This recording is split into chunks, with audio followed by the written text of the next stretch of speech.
আসসালামু আলাইকুম রহমতুল্লাহ। সম্মানিত দর্শক শ্রোতা, আশা করি সবাই অনেক ভালো আছেন। মহান আল্লাহ পাকের অশেষ রহমত, মাগরিবের নামাজের পর আমল ও দোয়া এর বিষয়ে আমাদের আজকের এই ভিডিও। মাগরিবের পর আমরা কোন দোয়াগুলো বেশি বেশি করব, যারা আমলদার, যারা আমল করতে ভালোবাসেন তাদের জন্য আজকের ভিডিওটি খুবই গুরুত্বপূর্ণ। একটু কষ্ট করে হলেও ভিডিওটি স্কিপ না করে শেষ পর্যন্ত দেখবেন, অবশ্যই উপকৃত হবেন। এর আগে যদি আপনি আমাদের এই চ্যানেলে নতুন হয়ে থাকেন তাহলে অবশ্যই চ্যানেলটি দিনের জন্য, আল্লাহর জন্য সাবস্ক্রাইব করে ফেলবেন। মহান আল্লাহ তাআলা প্রতিদিন 5 ওয়াক্ত নামাজ আমাদের উপর ফরজ করেছেন। প্রত্যেক ফরজ নামাজের পরই বিভিন্ন দোয়া, জিকির এবং আমল রয়েছে। এর মধ্যে আবার কিছু আমল এমন রয়েছে যেগুলো বিশেষ ওয়াক্তের সাথে নামাজের সঙ্গে খাস রয়েছে। যেমন মাগরিবের নামাজের পরের আমল, আবার ফজরের নামাজের পরেও আমল রয়েছে। অনেকগুলো আমল এমন রয়েছে যা প্রত্যেক ফরজ নামাজের পর করতে হয়। তাই মাগরিবের নামাজের পর সে আমলগুলো নিঃসন্দেহে খুবই গুরুত্বপূর্ণ। তো চলুন মাগরিবের নামাজের পর আমল বিষয়ে জেনে নেওয়া যাক। মাগরিবের নামাজের পর যে আমল করবেন, বাংলাতে আরবির বিশুদ্ধ উচ্চারণ সম্ভব নয়, তাই আপনাদেরকে বিশেষ অনুরোধ রইল আরবি সঠিক উচ্চারণ শিখে আমল করার। কেননা ভুল উচ্চারণের কারণে অনেক সময় অর্থ পাল্টে যেয়ে বিকৃতি ঘটে যায়, তাই সতর্কতা জরুরি।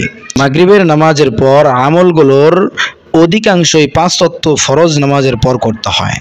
আর যে আমল মাগরিবের নামাজের পর করতে হয় তা চিহ্নিত করে দেওয়া হবে ইনশাআল্লাহ। 1 নাম্বার আস্তাগফিরুল্লাহ, এটা 3 বার পাঠ করবেন। 2 নাম্বার আল্লাহুম্মা আনতাস সালামু ওয়া মিনকাস সালাম তাবারাকতা ইয়া যাল জালালি ওয়াল ইকরাম, এটা 1 বার পাঠ করবেন। 3 নাম্বার লা ইলাহা ইল্লাল্লাহু ওয়াহদাহু লা শারীকা লাহু লাহুল মুলকু ওয়া লাহুল হামদু ওয়া হুয়া আলা কুল্লি শাইইন কাদির, এটা 1 বার পাঠ করবেন।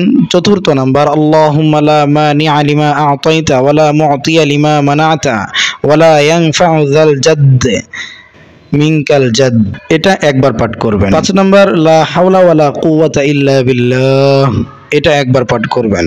6 নাম্বার লা ইলাহা ইল্লাল্লাহু ওয়া লা না'বুদু ইল্লা ইয়্যাহু লাহুন নি'মাতু ওয়া লাহুস সানাউল হাসান লা ইলাহা ইল্লাল্লাহু মুখলিসিনা লাহুদ্দিন ওয়ালাউ কারিহাল কাফিরুন, এটাও 1 বার পাঠ করবেন। 7 নাম্বার সুবহানাল্লাহ 33 বার, আলহামদুলিল্লাহ 33 বার, আল্লাহু আকবার 34 বার।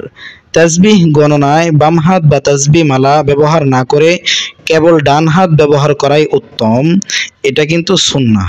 8 নাম্বার সূরা ইখলাস, এরপর সূরা ফালাক এবং সূরা নাস 1 বার করে পাঠ করা। 9 নাম্বার আয়াতুল কুরসি 1 বার। শুধু মাগরিবের নামাজের পরেই পড়তে হবে এরকমটা নয়, বরং প্রত্যেক ফরজ নামাজের পর এই আয়াত পাঠ করা খুবই গুরুত্বপূর্ণ। হাদিসে এসেছে যে ব্যক্তি প্রত্যেক ফরজ নামাজের পর আয়াতুল কুরসি পাঠ করবে, মৃত্যু ছাড়া জান্নাতে যাওয়ার পথে পাঠকারীর জন্য আর কোনো বাধা থাকিবে না। সুবহানাল্লাহ। সূরা বাকারার 255 নং আয়াতকে আয়াতুল কুরসি বলা হয়। 10 নম্বর লা ইলাহা ইল্লাল্লাহু ওয়াহদাহু লা শারীকা লাহু লাহুল মুলকু ওয়া লাহুল হামদু ইউহয়ী ওয়া ইউমীতু ওয়া হুয়া আলা কুল্লি শাইইন কাদির, এটাও 1 বার পাঠ করবেন।